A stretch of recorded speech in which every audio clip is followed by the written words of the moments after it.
L'entreprise Autobus Campo a reçu 4,7 millions de dollars de la part du gouvernement du Québec pour l'achat de 30 autobus scolaires électriques et 26 bornes de recharge dans Argenteuil, ce qui réjouit le directeur général. C'est une aide importante du gouvernement, mais qui se veut aussi nécessaire puisque nous avons l'obligation d'ici 2030 de transformer notre parc d'autobus à carburant fossile pour le transformer en autobus électrique. Donc, mais c'est une excellente nouvelle. C'est un vent de changement qu'on accueille de belle façon chez Autobus Campo pour remplacer nos véhicules, former nos chauffeurs et prendre soin de la planète, je peux dire ça comme ça. La députée d'Argenteuil, qui a à cœur l'environnement, était très heureuse d'annoncer cet octroi financier. C'est une magnifique annonce, hein, parce que dans le fond, c'est une annonce, c'est 4,7 millions de dollars divisé en deux. Donc, une subvention d'à peu près 3,75 millions pour acheter 30 autobus électriques, puis une subvention de près d'1 million, là, pour des bornes électriques. Donc, le gouvernement avait adopté dans le cadre de son plan d'électrification de transport du Québec, en fait, plan d'électrification du Québec, des cibles de réduire de 35 les gaz à effet de serre au Québec. Puis nous, au Québec, une des sources d'émissions les plus importantes, c'est le transport.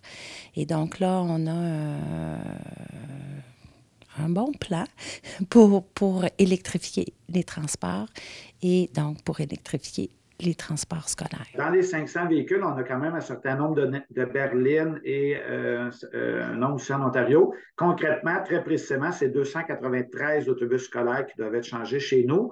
Le seul enjeu que nous avons, c'est les minibus qui, actuellement, il n'y a pas vraiment de bons véhicules minibus électriques. Mais au niveau des gros autobus, oui, puis j'espère même être en avant de ce chiffre-là dans notre flotte. Autobus Campo, en 2007, si c'est la bonne date, environ 2017, excusez-moi plutôt, avait fait l'acquisition d'un véhicule, un des premiers véhicules électriques qui a été fabriqué chez Autobus Lyon, qui se voulait pratiquement un prototype. On l'a opéré pendant ces années-là, mais l'année passée, on en a acquis 20.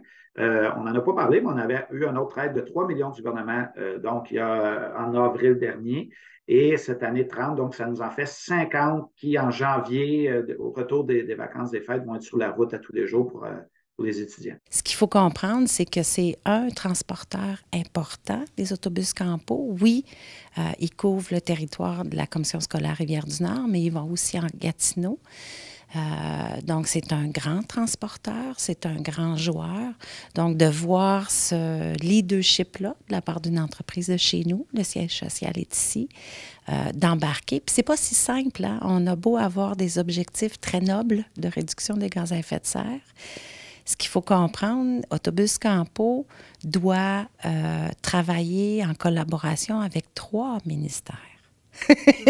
Et là, je lève mon chapeau parce qu'il y a le ministère de l'Environnement qui est le bailleur de fonds, qui porte l'enveloppe. Il y a le ministère du Transport, des Transports et de la Mobilité durable qui a le cadre routier. Tu sais, il y a des exigences, il y a un code, il y a vraiment tout un cadre législatif au niveau de la sécurité routière puis le code de la route. Puis, il y a le ministère de l'Éducation, parce que là, on est dans le transport scolaire. Donc, je suis encore plus fière que malgré tous ces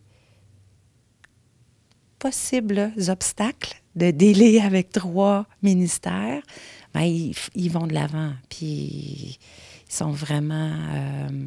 c'est un leader que je suis contente qu'on ait sur notre territoire. On parle beaucoup des avantages des véhicules électriques. Au niveau des autobus scolaires électriques, avec les hivers québécois qu'on connaît, est-ce que vous avez connu des ratés? Est-ce que ça fonctionne quand même bien l'hiver? Oui, bien, le véhicule de Lyon a une autonomie de 150 km lorsque la batterie est à 100. Donc, on peut recharger entre 9 h et 2 h sur l'heure du dîner pour repartir avec un nouveau 150 km l'après-midi. Nous, l'hiver, on se met un maximum de 100 km et à une seule reprise l'année passée, Il y a notre véhicule. L'année passée, en janvier, on en avait seulement qu'un. Les autres, on les a eu en avril. Il y a une seule journée qui faisait -30. Il y a une rue qui était barrée. On a fait un détour. Enfin, bref, on n'a pas réussi à compléter le trajet. Mais, comme je vous dis, on se met une limite de 100. Donc, le froid qui affecte les batteries, le chauffage, tout ça. Mais non, pour moi, ce n'est pas un enjeu. Le véhicule Lyon a été construit au Québec, dans le climat du Québec. Et ça livre la marchandise, puis ça va bien.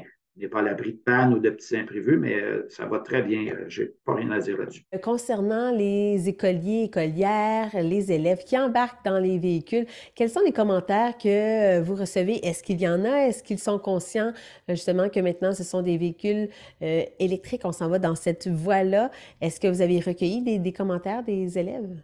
Moi, je vais me permettre de rajouter pour mes chauffeurs. Les chauffeurs aiment beaucoup ça. Les enfants sont plus silencieux. Le véhicule, il y a plein de beaux avantages sur le véhicule électrique. Et justement, oui, les enfants sont très conscients. Les enfants, ça fait partie de leur éducation. On voit, c'est important, c'est le pare-choc qui n'a pas la même couleur, puis il n'y a aucun bruit, évidemment, qui en émane. Donc, les enfants le savent, les enfants sont portés à aller vers ces véhicules-là parce qu'il n'y a pas de bruit dans le véhicule du moteur diesel, les enfants sont plus silencieux. Puis, je répète, là, c'est dans l'éducation de nos enfants. Donc, pour eux, je ne dirais pas une fierté, parce que c'est peut-être pas le bon mot, mais les enfants voient ça d'un très bon œil. C'est très bien vu. Et quelle sera donc la suite? Donc, on parle de 30 nouveaux. Vous avez un objectif de 293? Bien, écoutez, pour les 2 prochaines années, on va être à plus que 100 véhicules. Donc, j'en ai encore, j'ai 2 années même de 30, là, je vais dépasser. Puis là, ben, pour l'instant, je peux aller plus loin dans mes prévisions. Là, on attend de voir. Puis, il y a toutes sortes de petites embûches. Mme Grondin l'avait souligné. Il y a plusieurs paliers de gouvernement. On doit négocier aussi avec les villes pour pouvoir installer des conteneurs pour mettre les installations électriques. Alors, il y a toutes sortes d'embûches qu'on a vues. Après ça, bien, il y a l'autonomie. Là, ceux qu'on fait, ça va bien, mais il y a des circuits qui sont trop longs. Donc, à l'heure actuelle, je peux vous dire que dans les 2 prochaines années, on va être à plus que 100. Puis pour l'instant, notre plan est fait, mais là, on n'est pas allé plus loin dans nos prévisions pour voir jusqu'où on va aller. Mais effectivement, à terme, on aura, je répète, sauf les minibus, qui pour moi sont un enjeu. On l'a souligné au gouvernement, c'est un problème, mais pour le reste, Autobus Campo va être là, puis on va être à plus que 65 en 2030 chez nous. Et pour le reste, dans le fond, de ce qui s'en vient, est-ce que vous allez toujours faire appel au gouvernement ou vous avez les fonds nécessaires pour faire les changements vers l'électrification? Non, il faut être honnête, sans l'aide du gouvernement, puis c'est un petit peu pour ça.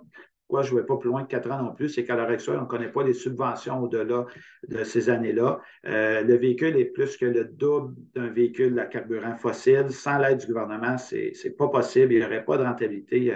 Ça serait pas possible pour nous. C'est même pas une question de capacité monétaire. On pourrait les acheter, mais on ne pourrait pas les opérer. Les coûts d'opération sont trop élevés. Personne ne peut nous garantir que les bornes vont.